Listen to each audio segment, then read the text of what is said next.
लोकसभेची निवडणूक भाजपने जोरदार तयारी केली होती. अब की बार 400 पार. भाजपला यावेळी फुल कॉन्फिडन्स होता की भाजपचे 400 पेक्षा जास्त खासदार निवडून येणार. थोडक्यात भाजप जिंकणारच आहे, 400 जागा येणारच आहेत या अविर्भावात भाजपचे सगळेच नेते होते. पण निकाल लागला आणि हवेत गेलेली भाजप जमिनीवर आली. भाजपचे 99 खासदार निवडून आले आणि मित्र पक्षांच्या कुरहुडून सत्ता स्थापन करत मोदी पुन्हा पंतप्रधान झाले. 400 पारची फार खिल्ली उडवली गेली. थोडक्यात भाजपला अति आत्मविश्वास, विरोधकांना हलक्यात घेणं आणि विरोधकांनी चालवलेलं एक नॅरेटिव्ह जड गेलं. आत्ता देखील विधानसभेच्या अभूतपूर्व यशानंतर महापालिका आम्हीच जिंकणार आहोत, फक्त निकालाच्या दिवसांची औपचारिकता बाकी आहे, अशा आवेशात भाजपचे नेते वावरत आहेत. पण भाजपचा हा डाव भाजपच्याच नेत्यांमुळे जसा लोकसभेला घडला तसा आत्ताही घडू शकतो, अशी परिस्थिती निर्माण झालीय. नेमकं काय घडतंय पाहूयात आजच्या या व्हिडिओतून. नमस्कार, मी जानकी पाटील आणि तुम्ही पाहताय महाराष्ट्र फोकस न्यूज. थोडं फ्लॅशबॅकमध्ये जाऊयात. 2024 साली राम मंदिराचं उद्घाटन झालं होतं. भाजपचा हिंदुत्वाचा प्रचार अगदी जोमात होता. यंदा भाजप अगदी आरामात लोकसभा जिंकणार, विरोधकांची उरलीसुरली ताकदही संपुष्टात येणार, असंच काहीसं वातावरण निर्माण झालं होतं. थोडक्यात भाजपने हिंदुत्वाचा मुद्दा इतका लावून धरला होता की त्या जोरावर 400 पार होणार असं स्वप्न भाजपचे सगळे नेते आणि कार्यकर्ते पाहत होते. पण या सगळ्याला पहिला धक्का तेव्हा मिळाला जेव्हा 400 पार नाट्याचे उलटे परिणाम दिसायला लागले. भाजपचे कर्नाटकचे खासदार अनंत हेगडे यांनी एका जाहीर कार्यक्रमात केलेलं एक वक्तव्य भाजपच्या एवढं अंगलट आलं की ते विस्तारताना भाजपच्या नाकी नऊ आले. ते वक्तव्य होतं भारताच्या संविधानविषयी. 400 खासदार निवडून आल्यावर भाजप संविधान बदलणार. भाजपच्याच खासदाराने असं वक्तव्य केल्याने त्याचा मोठ्या प्रमाणात विरोध झाला. इतका विरोध झाला की निवडणूक लढण्यासाठी मुद्दा नसणाऱ्या विरोधकांना मुद्दा मिळाला. नरसिंह राव बिल झालं आणि भाजपचे 400 पार स्वप्न हवेत विरले. झालं असं की भाजपच्याच नेत्याने 400 पार झाल्यावर संविधान बदलाची भाषा केल्याने आपण भाजपला निवडून दिलं तर भाजपला पशवी बहुमत मिळेल आणि भाजपची एकाधिकारशाही निर्माण होईल, या व्हॉट्सॲपवर राहुल गांधींनी अख्ख्या लोकसभेचा प्रचार केला. सभांच्या वेळी हातात संविधानाची प्रत घेऊन दलित मतांवर फोकस ठेवून संविधान बदलाच्या नॅरेटिव्हला आणखी हवा दिली. याचा परिणाम असा झाला की देशाच्या कानाकोपऱ्यात भाजप सत्तेत आली तर संविधान बदलणार हा प्रचार झाला.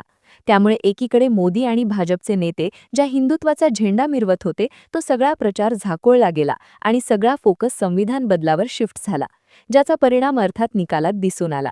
थोडक्यात भाजपला स्वतःच्या मुद्द्यांवर प्रचार करण्याऐवजी डिफेन्स मोडला जात भाजप संविधान बदलणार नाही याला काउंटर करत बसावं लागलं.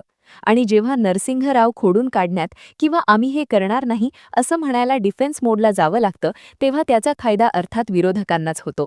तसंच भाजपला महाराष्ट्रात 22 वरून थेट 9 वर यावं लागलं तर देशात भाजपचे 12 खासदार निवडून आले आणि भाजपला सत्ता स्थापनेसाठी मित्रपक्षांना पायघड्या घालाव्या लागल्या. थोडक्यात अति आत्मविश्वास, भाजपच्या नेत्यांनी केलेली वक्तव्य यामुळे भाजपला सगळं चांगलं आलंय.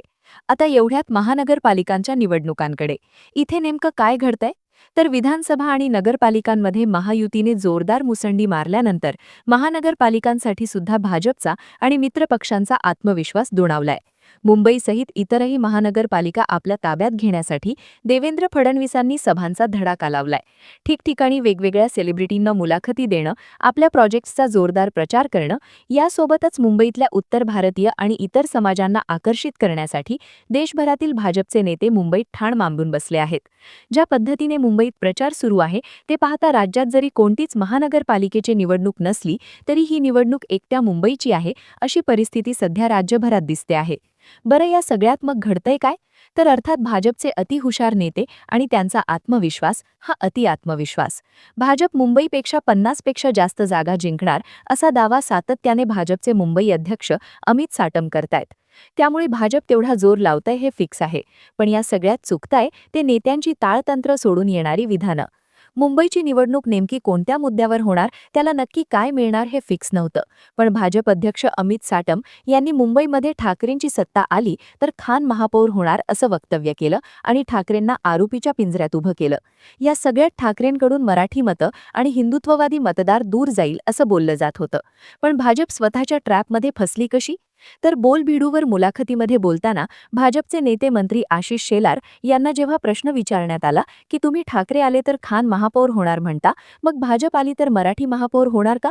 या प्रश्नावर शेलार यांनी सुरुवातीला मुंबईचा महापौर हिंदू होणार, तसेच परप्रांतीय वगैरे मानत नाही, हिंदू काही मराठी नाही का, असं वक्तव्य केलं. वारंवार विचारल्यानंतर अगदी शेवटी त्यांनी मराठी महापौर होईल असं उत्तर दिलं. मात्र त्यांनी सुरुवातीला मान्य न केल्याने भाजपच्या इंटेलिजन्सवर शंका घेण्यात आली. मुंबईतल्या परप्रांतीय मतदारांना न दुखावण्याचं भाजप मराठी महापौर करणार नाही, भाजप सत्तेत आली तर मराठी नाही तर बाहेरचा महापौर बसवणार, असा प्रचार मग विरोधकांकडून करण्यात आला.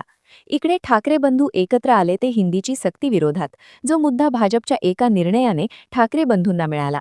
त्यानंतर महापालिकेसाठी युती करतानाही ही युती मराठी माणसाच्या अस्तित्वासाठी आहे असं म्हणत त्यांनी सुद्धा मराठी भाषासोबतच मराठी माणूस मराठी महापौर हा मुद्दा हायलाईट केला. इतकंच नाही तर ठाकरेंच्या शिवसेनेने अगदी सभागृहापासून ते पत्रकार परिषदपर्यंत सगळीकडे मुंबईचा महापौर मराठीच होणार असं जाहीर केलं. त्यामुळे बॅकफूटवर गेलेल्या मुख्यमंत्री देवेंद्र फडणवीसांना सुद्धा शेवटी महायुती सत्तेत आली तर मुंबईचा महापौर मराठी होणार हे जाहीर सभेतून घोषित करावं लागलं. पण या सगळ्याला बराच उशीर झाला होता. तोपर्यंत भाजपची मानसिकता मराठी महापौर करण्याची नाही असा प्रचार जोरदार झाला. बरं, या सगळ्यात आणखी टेंडर टाकण्याचं काम केलं ते भाजपच्या नेत्यांनी. एकीकडे मराठी महापौर या नॅरेटिव्हवर भाजप प्रचंड बॅकफूटवर गेली होती.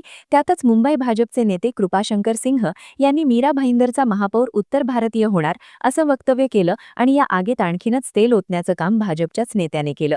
कृपाशंकर सिंह यांनी केलेल्या या वक्तव्याने विरोधकांना आणखीच चेव चढला आणि भाजपच्या पोटातलं ओठावर आल्याची टीका भाजपवर झाली. यावर देखील फडणवीसांना स्पष्टीकरण द्यावं लागलं, ज्यात कृपाशंकर सिंह यांनी केलेलं विधान हे पक्षाचं विधान नाही, ते अधिकृत प्रवक्ते नाहीत असं फडणवीस म्हणाले. थोडक्यात एकीकडे देवेंद्र फडणवीस हे मुंबई महापालिका हातात घेण्यासाठी दिवसरात्र एक करायचे काम करत असताना त्यांचे भाजपचे नेते मात्र विरोधकांच्या हातात आयते कोलिते देत असल्याचं पाहायला मिळतंय. साधारण महिन्याभरापासून मुंबई महानगरपालिकेची निवडणूक ही विकासाच्या मुद्द्यावर नेण्यासाठी प्रयत्न करणाऱ्या फडणवीसांच्या मनसुब्यांवर पाणी फिरवत भाजप नेत्यांच्या वक्तव्यामुळे ही निवडणूक मराठी महापौर या मुद्द्यांवर आली. आता देखील ग्राउंडवर मराठी माणसाच्या मनात भाजप मराठी महापौर करणार नाही, भाजप आणि महायुती सत्तेत आली तर परप्रांतीय महापौर होणार असा प्रचार होताना पाहायला मिळतो. या सगळ्यात आता मुंबईवरून तामिळनाडू भाजपचे माजी प्रदेश अध्यक्ष अण्णामलाई यांनी केलेल्या वक्तव्याने आणखीनच भडका उडण्याची शक्यता आहे.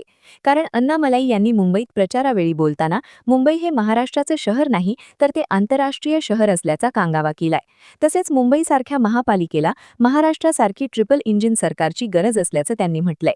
त्यांच्या या वक्तव्याने वाद पेटण्याची शक्यता आहे. कारण मुंबई ही देशाची फक्त आर्थिक राजधानी नाही तर महाराष्ट्राचा श्वास आहे.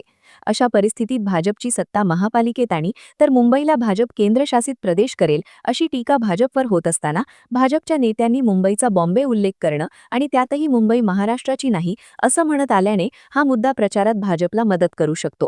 थोडक्यात मुंबई महाराष्ट्र मराठी माणूस हे कधीच न पटणारं, कधीच न संपणारं असं नातं आहे. भाजपचे नेते मात्र या नात्यावर मराठी माणसाच्या अस्तित्वावर घाव घालण्याचा प्रयत्न करतायत असा आरोप होतोय. त्यामुळे ज्याप्रमाणे संविधान बदलण्याच्या नाराजीचा झटका भाजपला लोकसभेत बसला तसाच झटका मराठी महापौर, मराठी माणूस आणि मुंबईच्या या नगरीत दिवसा होऊ शकतो. तुम्हाला काय वाटतं? तुमच्या प्रतिक्रिया आम्हाला कमेंट करून नक्की सांगा आणि माहितीपूर्ण व्हिडिओसाठी आपल्या YouTube चॅनलला सबस्क्राईब करायला विसरू नका.